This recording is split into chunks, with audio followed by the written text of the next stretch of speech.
गुरु प्यारी साध संगत जी राधा स्वामी जी। नाम गति पाई चढ़ आकाश, मोह तम गया देख प्रकाश। नाम धुन सुनी सुन 10 द्वार, नाम पद मिला महाशून्य पार। सूरत रहे लागी दिन और रात, शब्द रस अब नहीं छोड़ा जात। नाम धुन चली अधर से आत, अरश का चरखा डाला कात। नाम धुन सुनो शब्द धुन गुनो, गगन चढ़ चलो प्रेम लो ल्याय।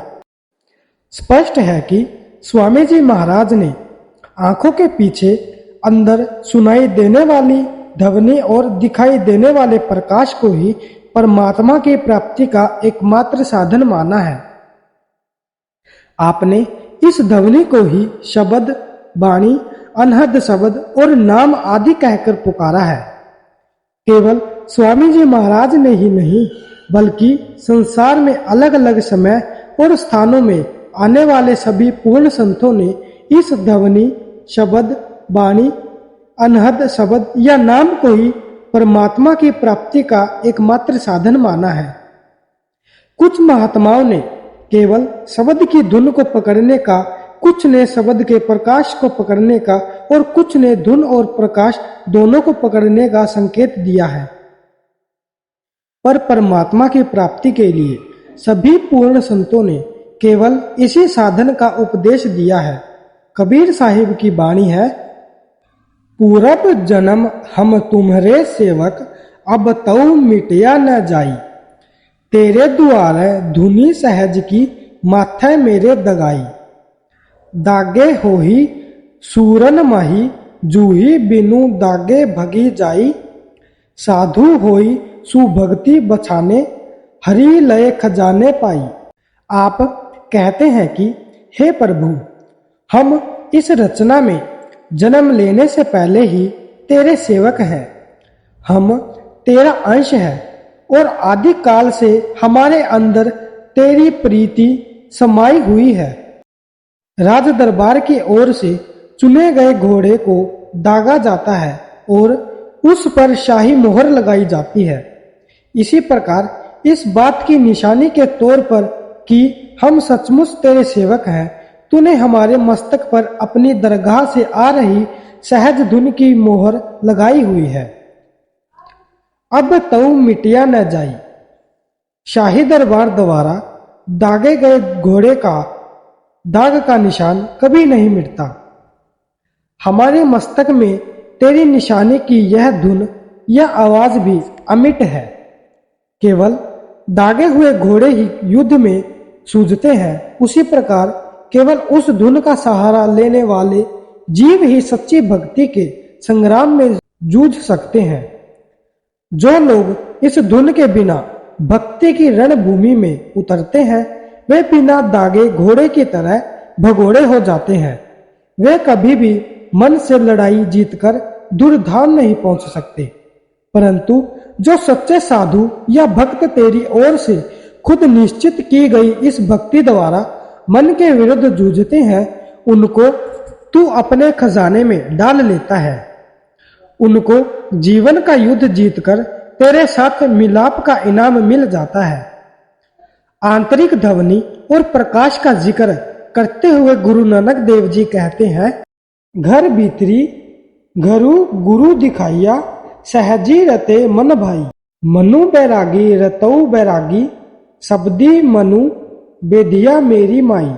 अंतरी ज्योति निरंतरी बाणी, साचे साहिब जीव लिव लाई। सतगुरु ने शरीर रूपी घर के अंदर परम पिता परमात्मा का घर दिखा दिया। मन और आत्मा को शरीर के निचले भाग से समेटकर अंतर में आंखों के पीछे लाकर शब्द के साथ जोड़ने पर इस घर का अनुभव और ज्ञान हुआ। जब अंतर में शब्द की ज्योति और उसमें से निकल रही निरंतर वाणी या धुन को पकड़ लिया, तो परमात्मा से लिव लग गई और सहज अवस्था की प्राप्ति हो गई। गुरु नानक देव जी मल्हार राग की वार के श्लोक 26वें में स्पष्ट समझाते हैं, घर मही घरू दिखाई, देई सो सतगुरु परखु सुजाणु। पंच शब्द धुनिकार धुनि तह बाजा शब्दु निशाणु। दीप लोय पाताल तह खंड मंडल हैरानु। तार घोर बाजित्र तह साची जगती सुल्तानु। सुखमन के घरी रागु सुनी सुनी मंडली लेवलाई। अकथ कथा विचारिये मनसा मनी समझाई। शरीर रूपी घर के अंदर परमात्मा रूपी प्रीतम का घर दिखलाने वाला सुजान पुरुष सच्चा गुरु होता है। उस घर की यह निशानी है कि उसमें शब्द की 5 धुनें गूंज रही हैं। शब्द की ओर तार सुन मंडल में बज रही है, जहां परमात्मा रूपी सच्चे सुल्तान का तखत है, जो प्राणी सुखमन अर्थात शरीर के आंखों से ऊपर के भाग में स्थित सुखमना नाड़ी में पहुंचकर उस शब्द के राग को सुनने लगता है। उसकी लिव सुन मंडल में लग जाती है और वह उस सच्चे सुल्तान के सच्चे तखत तक पहुंचने में सफल हो जाता है। गुरु साहिब इसी शब्द के अंत में कहते हैं, शब्दु खोजी इहू घरू लह नानकू ता का दासू। आपका भाव है कि शब्द धुन की सहायता से शरीर रूपी घर के अंदर सचखंड रूपी घर के दर्शन करने वाले व्यक्ति धन्य है। गुरु रविदास जी कहते हैं, गगन मंडल में आरती की जय, नाथ बिंद एक मेक करी जय। सहस कवल सिंहासन राजय, अनहद साजन नित ही बाजय। इह विध आरती साची सेवा, परम पुरुष अलख अभिएका। कह रविदास गुरुदेव बतावे, ऐसी आरती पार लगावे। भाव यह है कि आत्मा को अंदर आंखों के पीछे एकाग्र करने से अंतर के गगन में अनहद शब्द की झंकार सुनाई देती है। इस प्रकार अंतर में शब्द की इस सच्ची आरती से जुड़ जाने पर जीव उस परम पुरुष से मिलाप करने के योग्य बन जाता है।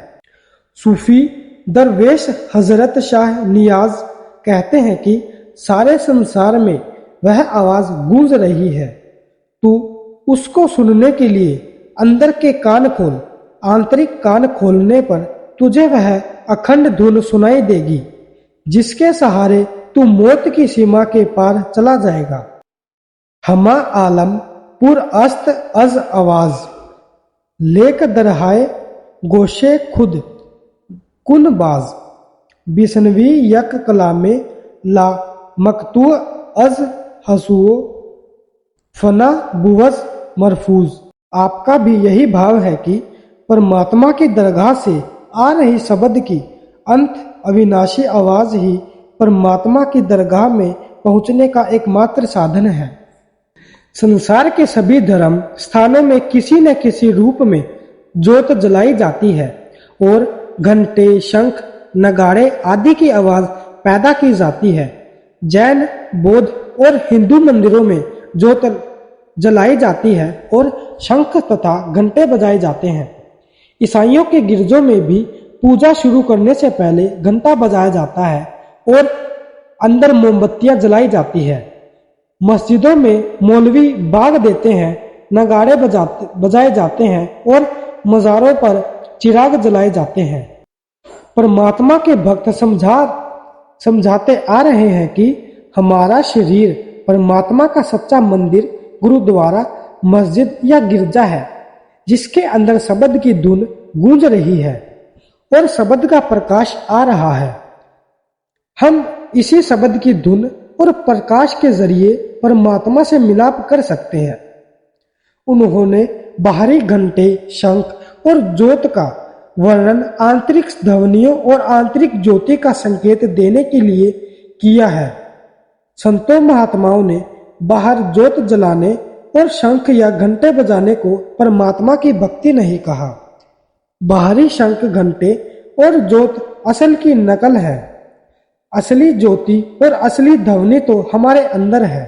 संतों महात्माओं ने अंतर में शब्द की सच्ची धुन और शब्द के सच्चे प्रकाश में आत्मा को लीन करने को परमात्मा की प्राप्ति का एकमात्र सच्चा साधन माना है।